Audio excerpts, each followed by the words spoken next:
If you're looking for the best game improvement iron in 2024, then I believe I have found that. We have two golfers out here today hitting shots on a par 3 and in the simulator, and we're going to decide which one is the best for us and which one you should be looking at putting into your golf bag.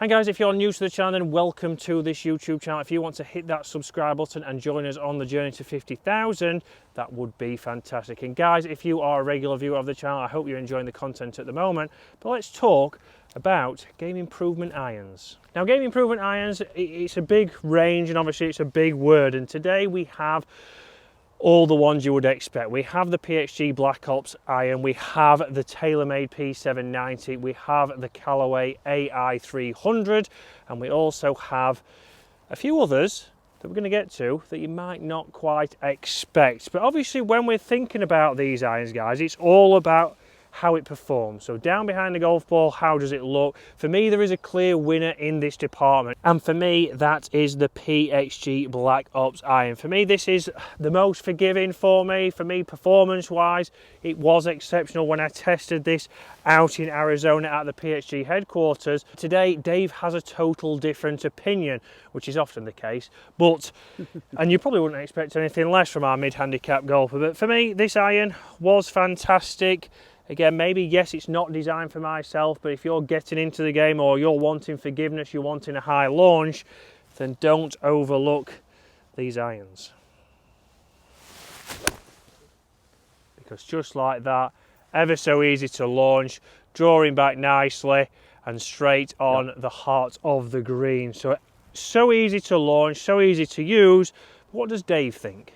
Right, Dave, we have them laid out here on the ground. You will see them on screen, the clubs we have. So obviously we have the Taylormade, we have the PXG, we have the Titleist, we have the Callaway, and we have the Ping G730. So obviously we're going to move forward tees because the yellow tees is the perfect 7-iron for you. And which one are you thinking to go with first? I'm going to try the 790 because we've tested that before. So I've got a bit of an idea what that one's like. Yeah, and I'm moving to the others that I've not tried yet. Yeah, and that's probably the most popular. So the P770 on screen now is probably the most popular. Like I say, it's got a lot to beat in this PXG Black Ops. For me, this is a fantastic club and could be the best for you to look out on the market. But let's get Dave in.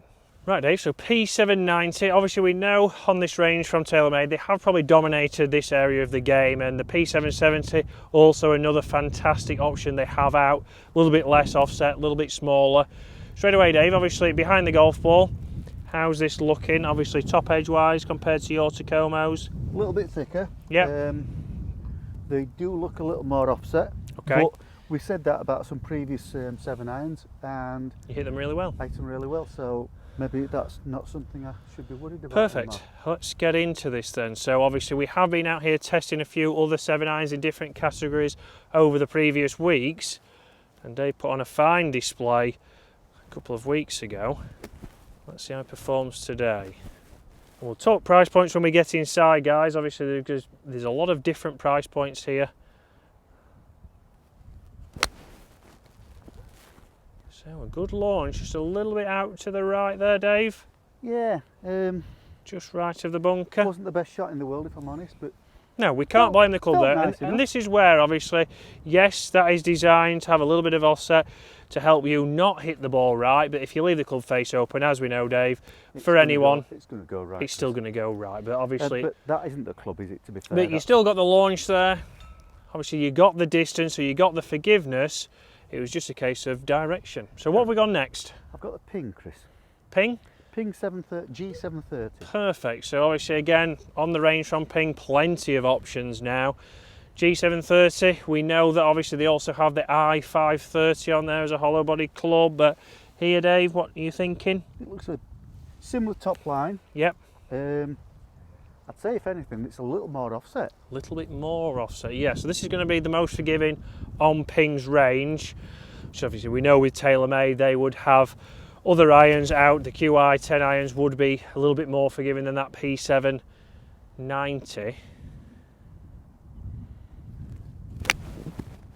That's done the job, Dave. Launch nice and high with the Ping. And pin high. Yeah, perfect. Yeah? And wasn't the best strike, that, was it? That was a much better strike. It wasn't great, I wouldn't say, but it was a much better strike than the first one. Yeah, and it's, there you go, that's what we're getting there. Big sole on the bottom of there, we're getting plenty of forgiveness.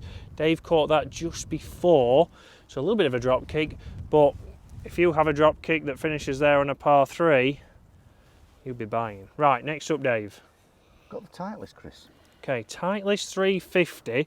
So Dave was a big fan of the T200s, clubs that potentially could be going in Dave's bag for next year, because he put on a fine display, which I'll get a couple of those videos on screen now for Dave.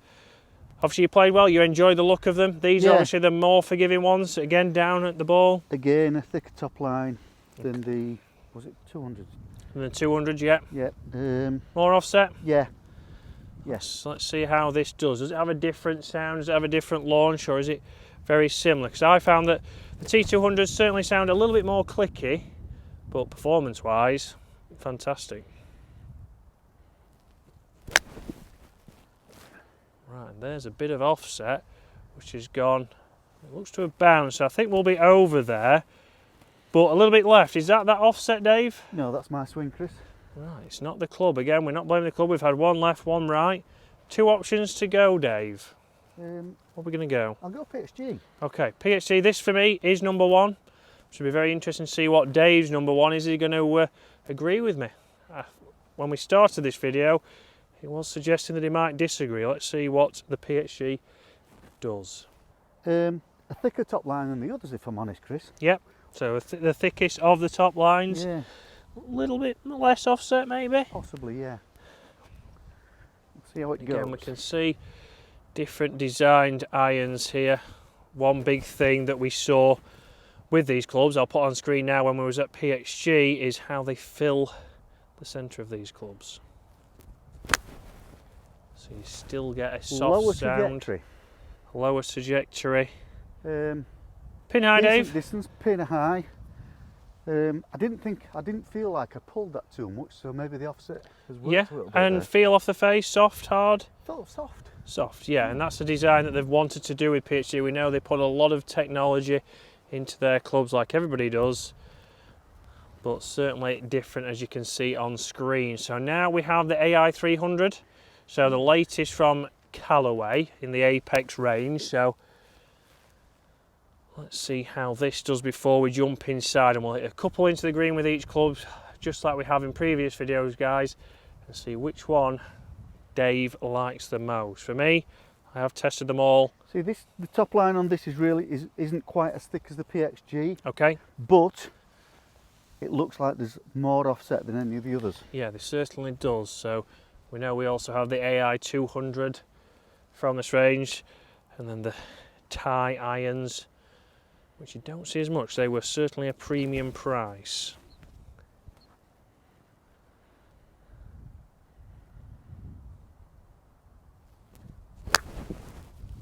Similar to the Same PXG. as the PXG almost. I was off.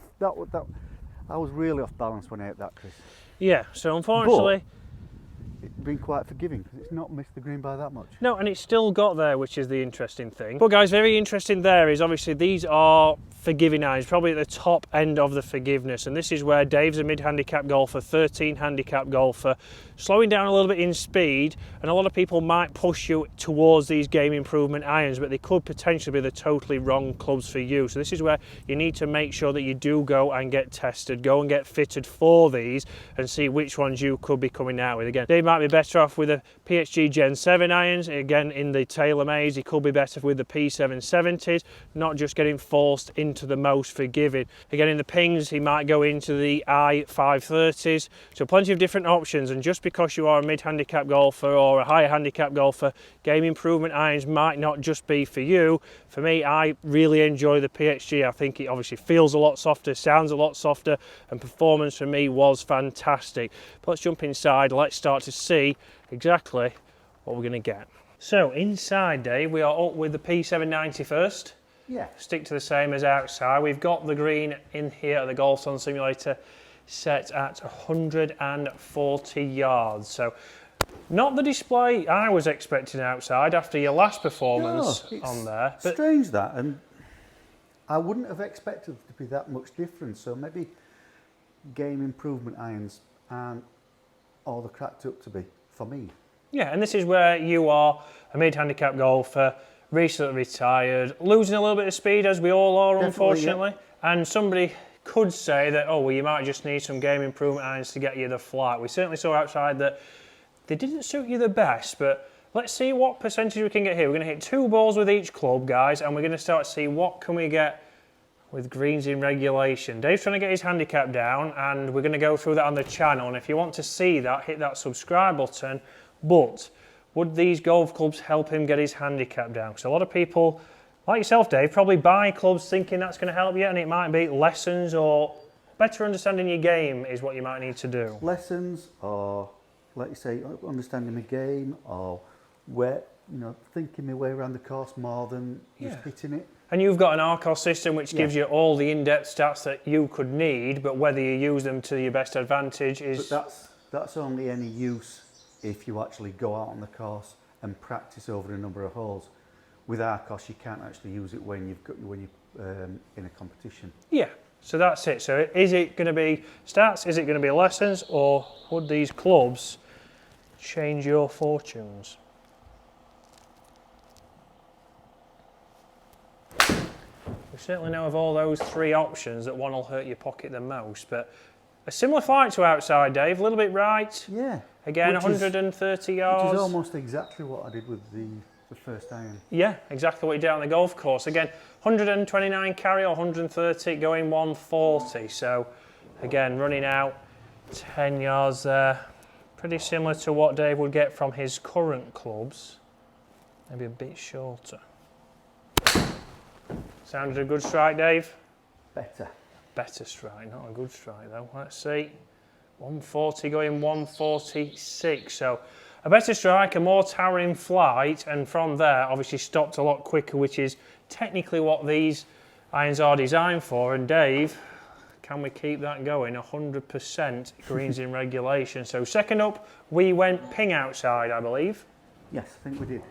So let's go ping up now. So G730. So again, the latest one out there. There's also obviously other clubs like this one here in James Robinson's bag.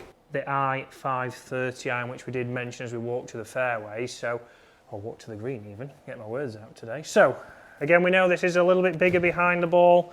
Yes. But what will it do here? This did hit the green out on the golf course. I know we sound surprised with that, but... Not this time though. No. Unless I get a good bounce. It is left and a little bit long, so that 100% record has gone, Dave. But again, just looks a bit bigger behind the ball. Is that something that obviously maybe has had an effect there? Possibly. It wasn't the best swing, if I'm honest, but it went a long way, if I'm honest. It did. Close down, spin, quickly drop down, 4,000 spin there, so very quickly. Again, losing control of distance and flight. Let's see what this one will do. And that's what you come to expect. Again, a towering ball flight there, 141. Going 147, so similar trajectory, up to nearly 6,000 spin. Similar trajectory to the second P790, but ran out a little bit more. So interesting there. Again, green percentage down to 75%, unfortunately now. Next on the golf course, we had the Titleist. The T200 was your favourite and could be potentially your clubs for next year, but the T350 outside certainly went in a total different direction. It did, yeah. Let's see what it does in here, Dave.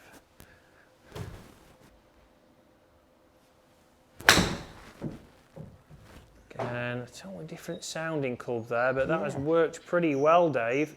140 going to 147, so 5,300 spin, so good spin. Yeah. Obviously, flight a little bit lower there, if anything, I would say, peak height-wise, but it's a green, so let's go one more. Again, so far, Dave, which is your favourite out of the ones we've tested? Looks-wise, performance-wise, obviously? I do like the Titleist. Yeah, you like the look of the T200, you're liking the look of that one there. Yeah. Let's go one more. So again, stronger lofts here. You know that there's jam-packed full of technology to still get you that launch, but also keep you getting a good distance. And that's the shot outside. Sounded a good swing and a good contact, but quickly. 150 carry going 160. And Dave, there's nothing wrong with that, but obviously on the golf course, if you've got one that jumps and goes to 160, it could potentially become very inconsistent. Yeah, and that's just what I was thinking, you know. Generally, if I hit a 7-iron 157 yards, I'd be more than happy. However, if I hit a 7-iron that fluctuated between 148 and 157 yards, I'd be a bit less than happy. You'd want to pull that dispersion in a little bit. Front to back dispersion is key for hitting greens. We're now down at 66.67 and we move on to the PXG. So PXG went a little bit left. You said this was the biggest looking club out there. Yeah. And again, it's very interesting here to see the sound and feel for me, because that's one big thing I know PXG worked on with this club. They wanted it to still sound good and feel just like one of those premium players clubs, but obviously have all the forgiveness, all the technology to get higher handicappers, slower swing speeds, still enjoying the golf. So again, a lower ball flight in here, Dave. Well, the low chaser. Given that I hit it about 1.5 inches behind the ball, I don't think that's too bad. I thought it was back here, Dave. But again, forgiveness, exactly what PXG have worked on here. They're not known for the forgiving clubs as such. Obviously, they've now got plenty of great options. You'll see on screen the Gen 7 0311P irons, another option which we are going to be talking about with Dave. Which one should you choose out of those two? Because both to help you, obviously, be more forgiving, get an iron that can help you, but which one would suit you best? Again, a great towering shot there. 154, 143, even going 150. So stopping relatively quick. Further, still getting plenty of spin over 5,000, which is good for a 7-iron with these stronger lofts. Again, did it feel softer again in here, Dave? When that was a good strike? It did, yes. Yeah. I mean, the first one, you can't really tell because it took a long time after I actually hit the floor before I hit the ball. Yeah, and sound-wise, it did sound good. So final one up here was the AI 300. So the latest of these clubs to come out onto the market. Dave said, obviously, a big top edge on this one, a little bit more offset, if anything. Let's see how it does in here. We're back up to 75% with that greens in regulation, which is good, Dave. Again, we talk about mid-handicap golfers and how you can improve. That stat right there says that your handicap should be lower. And that's a good strike right there.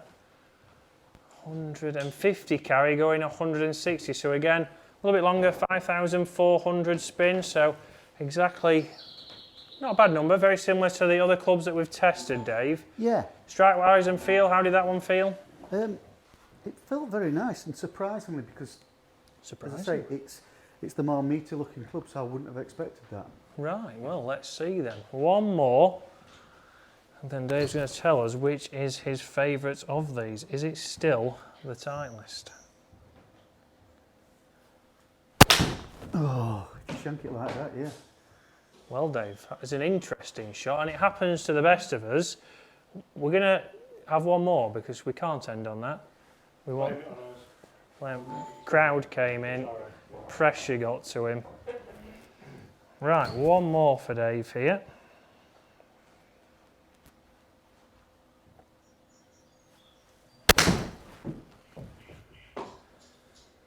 And a pretty good shot again, Dave. Distance-wise, 140 going out to 150.